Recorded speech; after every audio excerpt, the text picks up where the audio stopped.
पुरुषोत्तम मास कथा श्रृंखला भाग 7।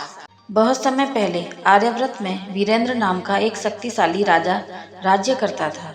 उसकी सेना विशाल थी, उसके महल सोने चांदी से चमकते थे और प्रजा उसके नाम से कांपती थी। लेकिन राजा में एक बहुत बड़ा दोष था, अहंकार। वह स्वयं को सबसे बड़ा मानता था। उसे साधु संतों, पूजा पाठ और भगवान की भक्ति से घृणा थी। राजा कहा करता था, तलवार से राज्य चलता है, भजन से नहीं। यदि कोई दरबार में भगवान का नाम लेता तो राजा उसका उपहास उड़ाता और धीरे धीरे पूरे राज्य में भय फैल गया। मंदिर सूने पड़ने लगे, साधु संत राज्य छोड़कर जाने लगे।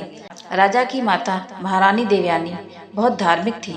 वे रोज भगवान विष्णु की पूजा करती और राजा को समझाती, पुत्र, शक्ति और धन हमेशा साथ नहीं रहते, धर्म ही मनुष्य की रक्षा करता है। लेकिन वीरेंद्र हंसकर कहता, माँ, इस संसार में वही जीवित रहता है जिसके पास शक्ति हो। समय बीतता गया। एक दिन पुरुषोत्तम मास आरंभ हुआ। पूरे राज्य में भक्त लोग व्रत और भजन करने लगे। नदी घाटों पर दीप जलने लगे, मंदिरों में शंख और घंटियों की ध्वनि गूंजने लगी। लेकिन राजा को यह सब पसंद नहीं आया। उसने आदेश दिया, इस महीने में कोई सार्वजनिक भजन कीर्तन नहीं होगा। जो भी आदेश तोड़ेगा उसे कारागार में डाल दिया जाएगा। राजा का आदेश सुनकर प्रजा भयभीत हो गई। लोग छिप छिप कर पूजा करने लगे। उसी राज्य के बाहर एक वृद्ध संत रहते थे। उनका नाम स्वामी हरिदास था। भगवान विष्णु के परम भक्त थे। जब उन्हें राजा के अत्याचार का पता चला तो वे सीधे राजमहल पहुंच गए। दरबार में प्रवेश करते ही उन्होंने कहा, राजन, पुरुषोत्तम मास भगवान का सबसे प्रिय महीना है। इस महीने में भक्ति और दान करने से मनुष्य का जीवन सुधर जाता है।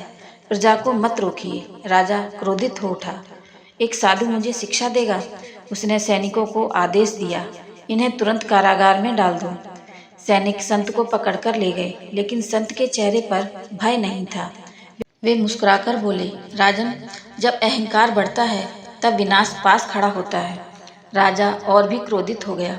उस रात महल में एक अजीब सी घटना हुई। आधी रात को अचानक आसमान में भयंकर बादल छा गए, बिजलियां चमकने लगीं, पूरा महल कांप उठा। राजा की नींद खुल गई। तभी उसे लगा जैसे महल की दीवारों से किसी के रोने की आवाज आ रही हो। वह डरकर उठा। अचानक उसके सामने एक भयंकर दृश्य प्रकट हुआ। उसने देखा, उसके पूर्वज जंजीरों में बंधे अग्नि में जल रहे हैं। वे पीड़ा से चिल्ला रहे थे, वीरेंद्र, तेरे पापों के कारण हमें भी कष्ट मिल रहा है। राजा भय से कांपने लगा। यह क्या है? तभी आकाश से गंभीर आवाज गूंजी, जो राजा धर्म का अपमान करता है, संतों को कष्ट देता है और भगवान के भक्तों को रोकता है, उसका राज्य विनाश की ओर बढ़ता है। राजा घबराकर भूमि पर गिर पड़ा। अचानक उसकी आंख खुल गई। वह पसीने से भीगा हुआ था। सुबह होते ही वह अपनी माता के पास गया। माँ, मैंने भयानक स्वप्न देखा है। मेरा हृदय भय से कांप रहा है। महारानी समझ गई कि यह भगवान की चेतावनी है। उन्होंने कहा, पुत्र, अभी भी समय है, संतों का अपमान छोड़ दो और पुरुषोत्तम भगवान की शरण में जाओ। लेकिन राजा का अहंकार पूरी तरह नहीं टूटा था। उसी दिन राज्य में भयंकर सूखा पड़ गया। नदियां सूखने लगी, खेत बर्बाद हो गए, प्रजा भूख से तड़पने लगी। लोग कहने लगे, यह संतों के अपमान का फल है। अब राजा का भय बढ़ने लगा। वह तुरंत कारागार पहुंचा, जहां स्वामी हरिदास बंद थे। राजा ने देखा, कारागार के भीतर भी संत शांत बैठकर भगवान विष्णु का नाम जप रहे थे। उनके चेहरे पर दिव्य तेज था। राजा उनके चरणों में गिर पड़ा। बाबा, मुझे क्षमा कर दीजिए। महाराज, मेरे अहंकार ने मुझे अंधा बना दिया। संत ने आंखें खोली और शांत स्वर में बोले, राजन, भगवान दयालु है। यदि सच्चे मन से पश्चाताप करो तो सब ठीक हो सकता है।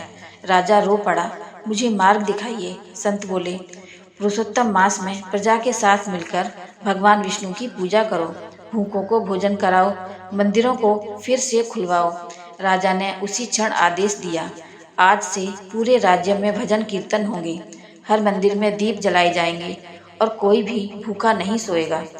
पूरा राज्य खुशी से झूम उठा। राजा स्वयं नंगे पांव मंदिर गया। उसने भगवान विष्णु के सामने सिर झुका दिया। उस दिन पहली बार उसकी आंखों से सच्चे पश्चाताप के आंसू बहे। धीरे धीरे अद्भुत परिवर्तन होने लगा। कुछ ही दिनों में वर्षा शुरू हो गई। सूखी नदियां फिर से भरने लगी। खेत हरे भरे हो गए। प्रजा के चेहरे पर मुस्कान लौट आई।